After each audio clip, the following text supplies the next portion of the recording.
সুপ্রভাত। মনের ঘরে টুম্পার সাথে একটি ব্লগে আপনাদের স্বাগত জানাই। কেমন আছেন আপনারা? আশা করি খুব ভালো আছেন। আমরা আজকে অন্য দিনের তুলনায় আরও একটু বেশি পজিটিভলি ভালো আছি। তার কারণ আজকে একটা বিশেষ দিন, সেটা তোমরা পুরো ব্লগটা দেখলেই বুঝতে পারবে। এ তো গেল আজকে সকালে রান্নাঘরের শুরুর গল্প। কারণ বিশেষ দিন মানেই আমাদের মতো মানুষদের এই রান্নাঘরেই বেশিরভাগ টাইম কেটে যায়। তো যাই হোক, রান্নাবান্নার একটু আয়োজন চলছে। বিশেষ দিনটাকে আর একটু বিশেষ করার জন্য পেট পুজোটাও বিশেষ হওয়া দরকার। আজকে মঙ্গলবার, ঘড়ির কাঁটা টিকটিক করে কিন্তু বেশ খানিকটা পেরিয়ে গেছে। এখন প্রায় 11:15 ঘরে ধাক্কা দিচ্ছে। কারণ আজকে হঠাৎ করেই সকালবেলা বন্দনা ফোন করলো ও আজকে আসবে না। ফলে অতটা বেলায় সমস্ত কাজকর্ম মিটিয়ে, স্নান সেরে, পুজো সেরে, রান্নার এত কিছু আয়োজন করে তারপর রান্না শুরু করতে আমার বেশ খানিকটা দেরি হয়ে গেল। যাক, এ তো গেল আজকের আমার সাধারণভাবে গৃহবধূর কাজকর্মের গল্প। আজকে আমি রাতে জলখাবার বা সান্ধ্য জলখাবার বা রাতের ডিনার যাই বলো না কেন, সেটার জন্য একটু চাউমিন বানাবো, চিকেন চাউমিন। তো তার প্রিপারেশনই চলছে। আবার দুপুরেও বানাবো একটু চিকেন কষা। তো এখানে টক দইটা জল ছড়িয়ে অল্প একটু নুন দিয়ে ফেটিয়ে নেব। এটা কেনা টক দই আমার প্যাকেটে ঘরে ছিল, তো সেই কারণে অল্প একটু জল ছড়িয়ে বাকিটুকু রেখে দিয়েছি। এখানে আমি যে চিকেন চাউটা বানাবো তার প্রিপারেশনের জন্যই মশলাটা বানিয়ে নিচ্ছি। এখানে যেমন করে চিকেন বানাই সেভাবেই বানাচ্ছি, শুধু অ্যাড করে দিয়েছি কিছু জিনিস যেটা আগের বার চিকেন চাউমিন বানানোর সময় আমি তোমাদের সাথে ডিটেলে শেয়ার করেছি। তোমরা চাইলে অবশ্যই একবার দেখে নিতে পারো আমার আগের ভিডিওটা। এখানে দেখো, এত বোতল ফাঁকা ডাইনিং টেবিলে আমার জন্য ওয়েট করছে, কিন্তু এগুলোর দিকে আমি এখন তাকাবও না বা ওদের ডাকে সাড়াও দেব না। তার কারণ এখানে চালগুলো ভিজে শুকিয়ে গেছে, এও আমাকে ডাকছে। আর এটির কাজ আমাকে আগে করতে হবে, তাই যার কাজ আগে তার ডাকে আগেই সাড়া দিতে হবে। এখানে কাঁচা লঙ্কার কিছুটা আদা গ্রেট করে নিয়েছি কিছুটা গোটা গরম মশলা। এই গরম মশলা থেকে আমি দুভাগে ভাগ করে নেব, অল্প একটু চিকেন কষার ফোড়নে দেওয়ার জন্য নিয়ে নেব। আর বাকিটুকু আমি আজকে দুপুরের লাঞ্চে বানাবো পোলাও। তো নর্মালি আমাদের তাড়াহুড়ো আজকে আমার রয়েছে, তো তাড়াহুড়ো করে আমি কিভাবে পোলাও বানাই সেটাই তোমাদের সাথে শেয়ার করছি। কারণ ওই যে বলছি, বিশেষ দিন মানে পেট পুজোটাকে ফাঁকি দিলে চলবে না। এই পেট পুজোটাই মনে করিয়ে দেয়, না আজকে কিন্তু আমাদের বিশেষ দিন। টেবিলে সবার পাতে যখন স্পেশাল আইটেম কিছু পড়বে, তখন কিন্তু সবার মনে এটা উঁকি দিতেই থাকবে, আজকে এই মেনু হয়েছে, হঠাৎ কি ব্যাপার। সাধারণ বাঙালি ঘরে আমাদের এই রকম কথা চলতেই থাকে। আমি জানি তোমরা আমার সাথে একমত হবে। এই যে তাড়াহুড়োর মধ্যে যেটুকু যা পোলাও বানানোর জন্য লাগে আমি সেটুকুই করলাম, তোমরা দেখতে পেলে। তেলের মধ্যে হলুদটা দেওয়ার একটাই কারণ, চালের মধ্যে যেহেতু মেখে রাখতে পারিনি, তাই যাতে কাঁচা একটা হলুদের গন্ধ স্মেল না ছাড়ে, তো সেই জন্য এটা একটু তেলের মধ্যে দিয়ে ভালো করে নাড়াচাড়া করে নেব। আর এই তেজপাতাগুলো দেওয়ার কারণে নাড়াচাড়া করতে একটু বেশি অসুবিধা হয়, কিন্তু যদি তেলে তেজপাতাটা না দেওয়া হয় তাহলে গন্ধটা একটু কম আসে, এটা আমার মনের ধারণা। তো সেই কারণে আমি সাদা তেলের মধ্যে একেবারে গ্রেট করা আদা, কাঁচা লঙ্কা, তেজপাতা, গোটা গরম মশলা সবটুকু দিয়ে, চালটুকু দিয়ে, তার মধ্যে দেখলে হলুদ গুঁড়ো দিয়ে নাড়াচাড়া করতে থাকবো। এদিকে আমি চিকেনটাই, যে বোনলেস চিকেন ছোট্ট ছোট্ট টুকরো করে আনা হয়েছে কিমার আকারে, কিমার থেকে একটু সাইজে বড় ছিল, সেটা এখন এই অপর দিকের গ্যাসের ওভেনে কষতে থাকবো। আর দুটো গ্যাস, দু হাতে আমি কাজটা করতে পারবো, ফলে কাজটা অনেকটা সহজ হয়ে যাবে। আর চিকেন চাউমিন বানানোর একটু হ্যাপা রয়েছে, তাই ভাবলাম সন্ধ্যার কাজটা কেন আমি দুপুরে একটু এগিয়ে রাখলে তাহলে আমারই তখন একটু সুবিধা হবে। তারও অবশ্যই কারণ রয়েছে, সেটা ক্রমশ প্রকাশ্য। আর এই দেখো, তাড়াহুড়ো করে আমি কাজু কিশমিশটা আগে ভেজে তুলে রাখবো, তাই ভুলে গেছি। কোনো ব্যাপার না, আমাদের মতো এই রকম গৃহিণীদের হাতে এই রকম ট্রিক অনেক আছে। তো চালের মধ্যেই আমি দিয়ে দিয়েছিলাম, নাড়াচাড়া করে ভাজা হয়ে গেছে। এখানে জলটাও গরম করতে ভুলে গেছিলাম, তো জলটা আমি তাড়াতাড়ি ছটপট গরম করে নিয়ে পোলাওয়ের মধ্যে দিয়ে দিলাম। তারপরে পরিমাণ মতো নুন মিষ্টি দিয়ে নাড়াচাড়া করে ঢেকে দিলাম। দুই দিকে দুটো অপশান হতে। চলো তাহলে একবার দেখতে হবে তো, না কি যে এই সিচুয়েশনটা কেমন চলছে। টকবক করে ফুটছে এখানে, আর এখানে পোলাওটা ধিমে আঁচে হচ্ছে। এদিকে আমার ছেলেও চলে এসেছে কি রান্না হচ্ছে সেটা দেখব বলে। ওদিকে চাউমিনের চিকেনটা হয়ে যাওয়ার পর আমি কড়ার মধ্যে তেল গরম করে গরম মশলা, তেজপাতা, শুকনো লঙ্কা, জিরে ফোড়ন দিয়ে বসিয়ে দেব আজকের চিকেন কষাটা। এদিকে পোলাওটা আমার অলমোস্ট ডান। তার মধ্যে দিয়ে দেবো বেশ অনেকটা পরিমাণে গাওয়া ঘি, কারণ পোলাওয়ের মধ্যে যেমন এই গরম মশলার গন্ধটা মাস্ট, তেমন ঘিয়ের গন্ধটা কিন্তু মাস্ট মাস্ট মাস্ট। তো চলো ভালো করে নাড়াচাড়া করে তারপর ঢেকে রাখবো। এদিকে দেখো একটু টক দই দিয়ে দিলাম। আজকে একটু রিচ করেই চিকেন কষাটা বানাবো, আর টক দই দিলে যে খাবারের রান্নাটা রিচ হয়ে যায় এটা আমরা সবাই জানি। এখানে পোলাওটা মাঝে মধ্যে একটু নাড়াচাড়া করে দেব যাতে পোলাওটা একদমই ঝরঝরে হয়।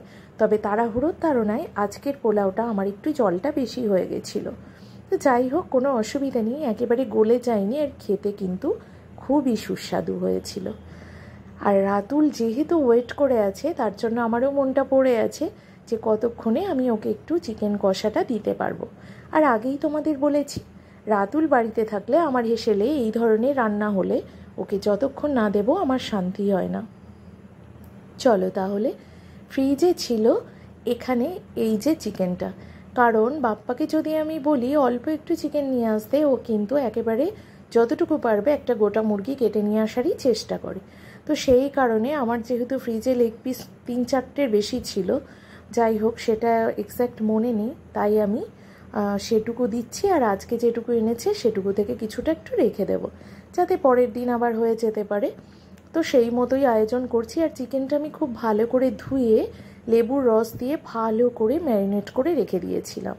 তো তোমরা এটা অনেকেই জানো, অনেকেই করো এই কাজটা, যারা করো না বন্ধুরা অবশ্যই করবে, তাহলে চিকেনের একটা উগ্র আস্তে গন্ধ সেটা থাকে না, চিকেনটা অনেকটা সফট হয়ে যায়।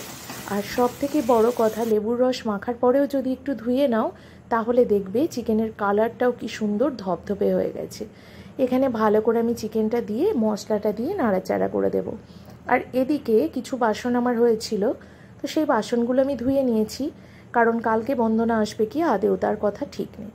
আর এখানে দেখো আমি এখানে আম কেটে রেখেছিলাম একটু খাবো বলে, কারণ সকাল থেকে কিছুই পেটে পড়েনি, কিন্তু সেটুকু খাওয়ারও সময় পাইনি। ঘড়ির কাঁটা কিন্তু 12:30টার ঘরে ধাক্কা দিচ্ছে। এদিকে আমার রান্নাবান্না কমপ্লিট হয়ে গেছে, দেখছো, দেখতে কিন্তু দারুণ সুস্বাদু এবং খেতেও সুস্বাদু হয়েছিল। আর এখানে পোলাওটা এখন যথেষ্ট ঝরঝরে হয়ে গেছে।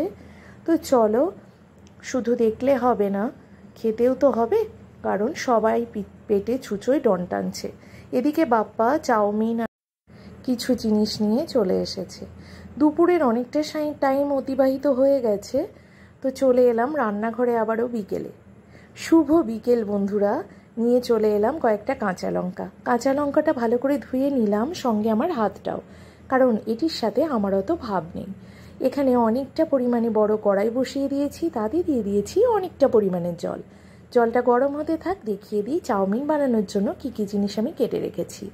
টুকরো করে কেটে নেওয়া আদা কুচি, রসুন কুচি, শসা কুচি, ক্যাপসিকাম কুচি, কিছুটা আলু, বিনস আর গাজর, সরি বিনস না, ওটা বরবটি ছিল, বিনস আনতে বলেছিলাম কিন্তু বিনস পাইনি বলে আবারও বরবটিটা এনেছে, এবার ওটা নষ্ট করব তাই ওটা দিয়ে দিলাম। তো যদিও আমার খুব পছন্দের জিনিস না, তবুও চাউমিনটা জল ছড়তে দিয়ে দিয়েছি। এদিকে কড়ার মধ্যে সাদা তেল গরম করে আমি ডিমের ভুজিয়াটা বানিয়ে নেব। আর এই জিনিসটি যে কতটা সুস্বাদু সেটা একমাত্র মনে হয় আমি আর আমার ছেলেই একটু ভালো জানি, কারণ আমরা দুজনেই এটি শুধু মুখে খেতে বেশ পছন্দ করি। চলো একে একে সমস্ত জিনিস যত্ন সহকারে ধৈর্য ধরে ভেজে নিতে হবে, তার কারণ এই জিনিসটি যত যত্ন সহকারে ধৈর্য ধরে ভাজা যাবে ততই কিন্তু সুস্বাদু হবে। যে কোনো খাবার মুখরোচক বানাতে গেলে একটু ধৈর্য নিয়ে তো বানাতেই হয়। ক্যাপসিকামটা খুবই লক্ষ্য রাখতে হবে, কারণ ওটা ভাজার পরেও যেন ক্রাঞ্চিনেসটা বজায় থাকে। এখানে চাউমিনটা সাদা তেলের মধ্যে আদা কুচি, রসুন কুচি, লঙ্কা কুচি দিয়ে ভালো করে ভেজে নিয়েছি। তার মধ্যে দিয়ে দিয়েছি পরিমাণ মতো লবণ আর একটু গোলমরিচ গুঁড়ো।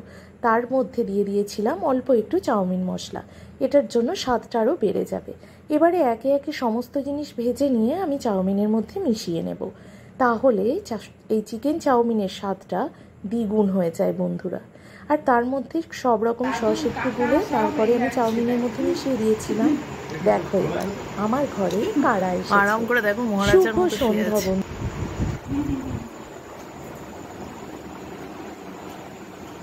কিন্তু আমার ক্যামেরার দিকে কেউ একটু হেসে হাই হ্যালো বলে, এদিক থেকে স্টার্ট করো। পূজা কিন্তু আগে এসে বলে দেয়, বুঝলে? হ্যাঁ বৌদিরা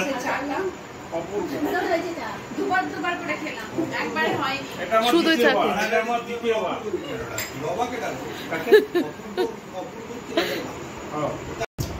মিষ্টি খেয়েছি বলো বলো, মিষ্টি চেয়ে খেয়ে রান্নাঘরে খেয়ে হয়ে গেছে, মিষ্টি চেয়ে খেয়েছি।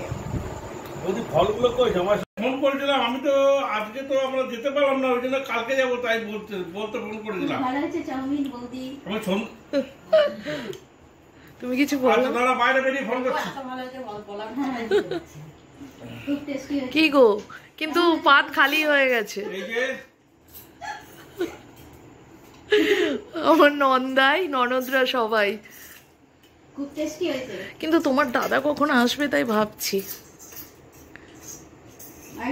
রিম্পা আসুক দিয়ে একটা কথা বলবো, এখন বলা যাবে না। আয়ু বলো তোমার কেমন লেগেছে? ভালো হয়েছে তো? হ্যাঁ, বায়ুর প্লেট খালি। কি করে খালি হলো?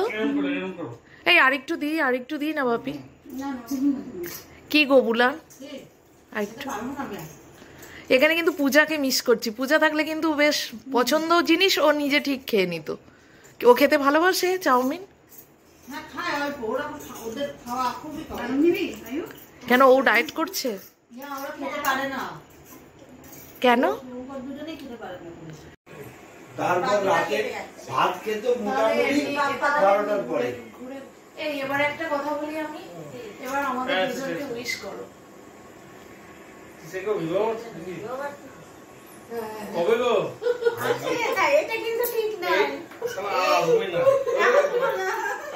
এবার উইশটা করো সবাই। হ্যাপি অ্যানিভার্সারি বলো। হ্যাপি অ্যানিভার্সারি বলতে হবে।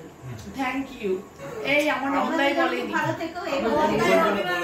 আগে থেকে বলনি বলে খালি হাতে উইশ করবে না। তুমি তোমার বুক ভরা ভালোবাসাটা আমায় দাও। নাও, হাতে দিয়ে দিয়েছি। এটা আশীর্বাদ দিলাম।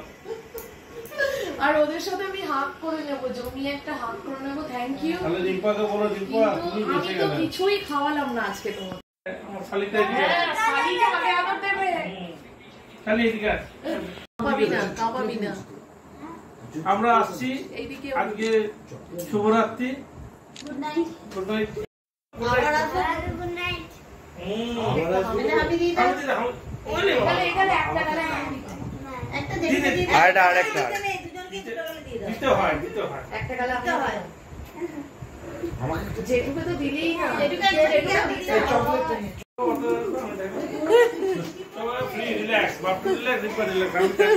হ্যাঁ, তোমরা তো বৃষ্টি পড়ছে মনে হচ্ছে। বৃষ্টি পড়ছে। না না হাওয়া দিচ্ছে। আয়ু এখানে কি হবে? Thank you. এবার একটা হামি দাদাকে। দাদাকে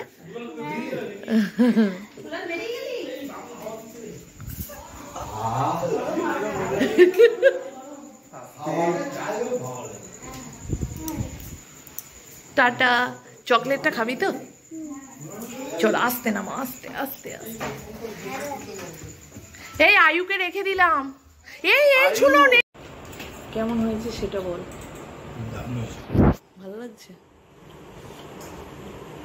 আজকের এই দিনটা আমার ননদ নন্দাইরা সবার আসার জন্য আরও বেশি বেশি স্পেশাল হয়ে গেছে। আমাদের সবার খুব ভালো লাগলো এবং থ্যাংক ইউ ওদের সবাইকে। তোমরাও খুব ভালো থেকো। দেখা হচ্ছে next day. Tata, good night.